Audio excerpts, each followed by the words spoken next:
네, 시청자 여러분 안녕하세요. 다시 김정호입니다. 자, 제2장은 우리 다시 경제를 생각한다의 제2장은 독점은 악인가?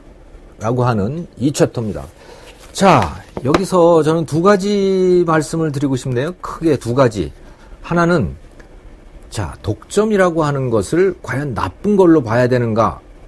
여기에 대해서 우리 안철수 연구소를 한번 생각을 해보자는 거죠. 안철수 연구소 착한 기업 아닙니까? 안철수 기업 연구소가 왜 착하냐? 아, 생각해보세요. 그 바이러스를, 예, 다시 할게요. 백신. 예. 그 바이러스용 백신을, 컴퓨터 바이러스용 백신을 애써서 만들어가지고요. 그걸 다 공짜로 나눠주지 않았습니까? 예, 공짜로 나눠줬어요. 그래서 소비자들은 아주 신나는 거죠. 저도 뭐 그 안철수 바이러스 백신 그 V3인가 하는 걸 지금도 공짜로 쓰고 있습니다만은 그래서 착한 기업이에요. 그리고 그렇기 때문에 안철수 연구소의 시장 점유율이 굉장히 높은 거죠. 뭐 한국 기업 중에서는 최고의 지금도 하면 그 시장 점유율이 한 60% 되지 않나 그렇게 생각을 하고 있습니다만은 한참 높을 때는 한 거의 90%까지도 가지 않았어요. 요즘에 근데 외국 제품들이 들어오면서 이제 시장 점유율이 떨어졌습니다만은 자, 우리가 말이죠. 뭘 독점이라고 얘기를 합니까? 독점이라고 하는 것을 시장 점유율만 가지고 판단을 한다면 아, 시장 점유율이 높으니까 그 독점이야 이렇게 얘기를 하잖아요. 자, 그러면 안철수 연구소는 분명히 독점 기업입니다.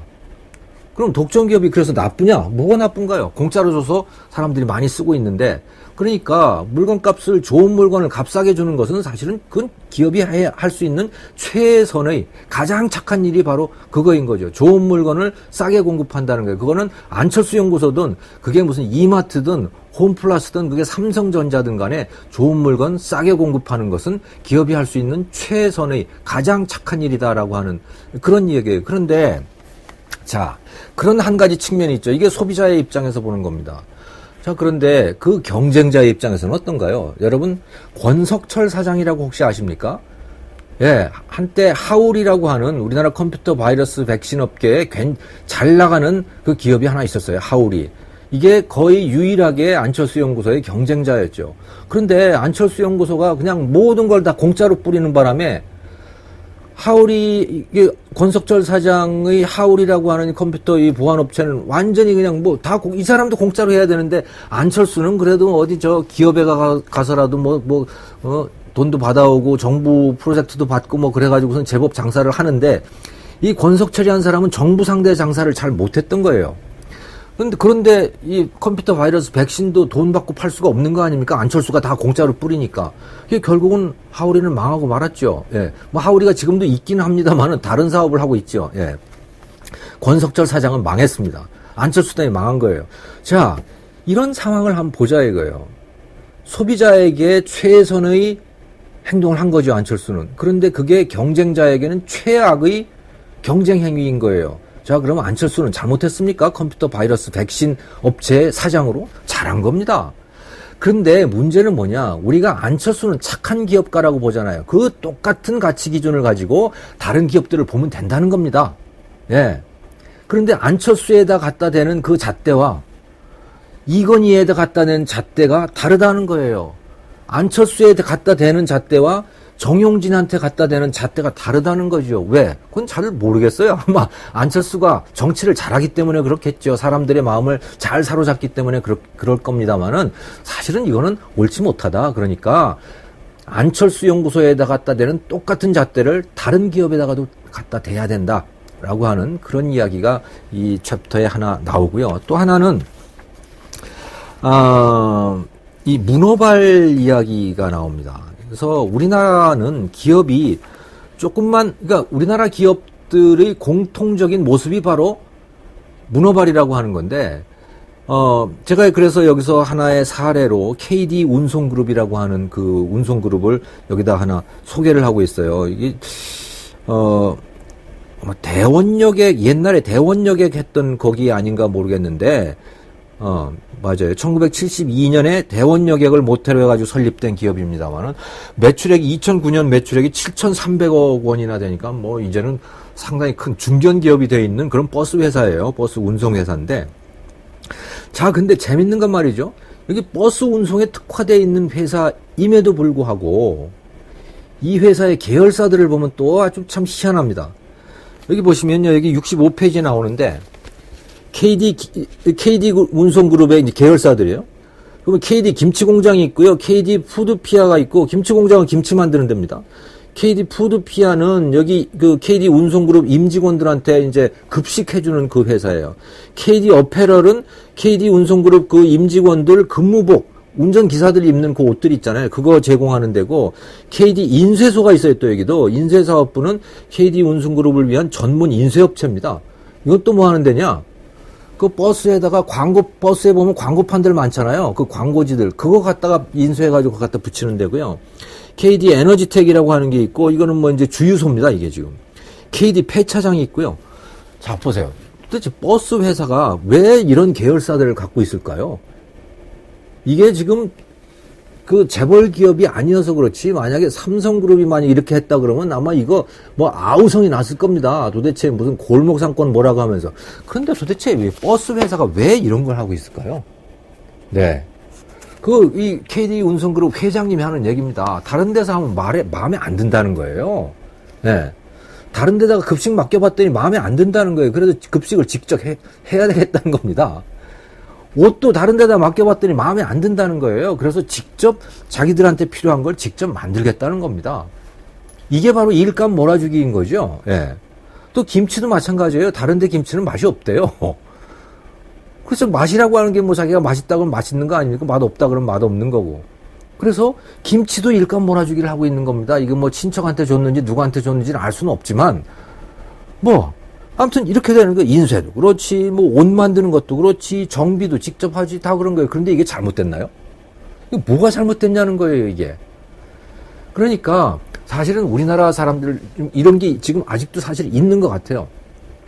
자기 계열사들끼리 뭔가를 해주면 아주 정성스럽게 하는데 남의 일을 해주면 그렇게 정성스럽게 안 하는 이런 습성들이 아직도 상당히 남아있는 것 같아요. 그러니까 이렇게 다 직접 해야 직성이 풀리고 직접 해야 일이 제대로 되고 뭐 그러는 거 아니겠습니까? 예. 그래서 우리나라는 말이죠. 이게 지금 뭐 KD 운송그룹뿐만이 아니고 웬만한 회사들 조금 커지면 다 사실은 그룹 구조를 이렇게 문어발 구조들을 다 가지게 돼 있습니다.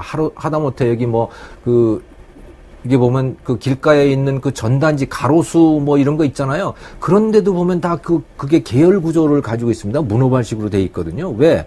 문어발로 돼 있어야 제대로 장사가 되고 원가도 낮아지고 품질도 높아지고 그러니까 그러는 거죠. 그래서 말이죠. 현실적으로 우리가 매일 흔히 입에 달고 사는 이야기가 있습니다. 한우물 기업이라는 이야기 있잖아요. 한우물 판 기업.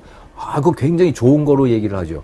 근데요, 한우물 판 기업들이 그렇게 잘 안 됐습니다. 한번 주변을 놓고 한번 잘 생각을 해보십시오.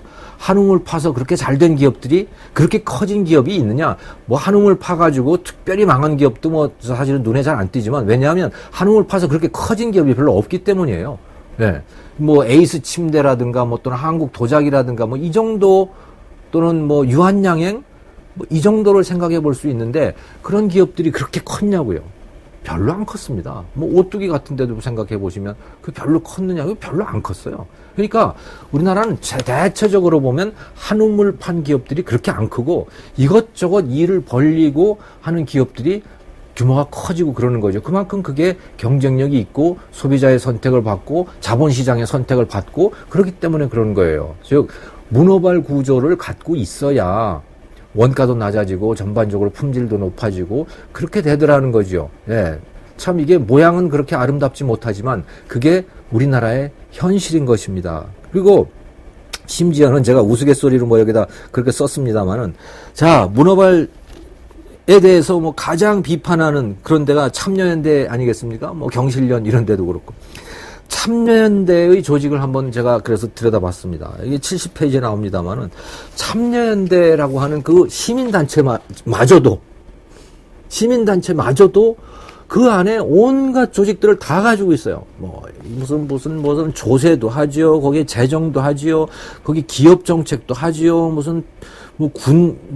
군축 문제도 하죠. 국제연대, 의정감시, 사법감시, 행정감시, 오만 걸 안 하는 게 없습니다. 참여연대 안에서도. 자, 그러면 왜 우리나라의 시민단체들은 한 분야에 특화되어 있지 않고 왜 이렇게 오만 걸 다 하냐. 경실련도 오만 거 다 합니다. 또 뭐 마찬가지 그 다른 그 반대편에 있는 바른사회 시민회의도 오만 거 다 합니다. 그러니까 그것을 비판하든 비판하지 않든 간에 기본적으로 우리는 뭔가를 다 해야 직성이 풀리고 이것저것 자기가 직접 해야 또 잘 되더라 라는 거예요. 그게 시민단체마저도 좌파 시민단체마저도 그렇더라 라는 거죠. 그래서 우리나라에는 저는 뭐 그 이유는 정확히는 잘 모르겠습니다만은 한국 사람들한테는 아무튼 이 문어발이라고 하는 게 그 뭐라 그러나 뭐 좀 궁합이 맞는다고 할까요?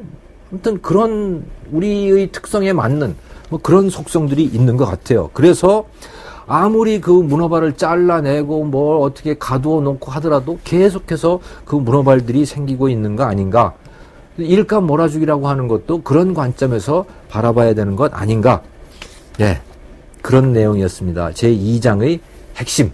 그러니까 독점이라고 하는 것은 시장 점유율이 높아지는 것은 그것은 소비자에게 잘 봉사했기 때문인데 그것은 경쟁자의 입장에서 보면 그것은 아주 치명적인 것이다라고 하는 것이고 그래서 안철수 연구소 성공을 했는데 그 안철수 연구소를 바라보듯이 그 똑같은 잣대를 가지고 똑같은 색안경을 가지고 우리가 이마트도 삼성전자도 다 똑같은 잣대를 가지고 바라봐야 된다라고 하는 그런 얘기와 문어발이 어쩌면 한국인에게 굉장히 한국인의 체질에 맞는 그런 기업 방식일 가능성이 매우 높다라고 하는 그 이야기였습니다. 이상입니다.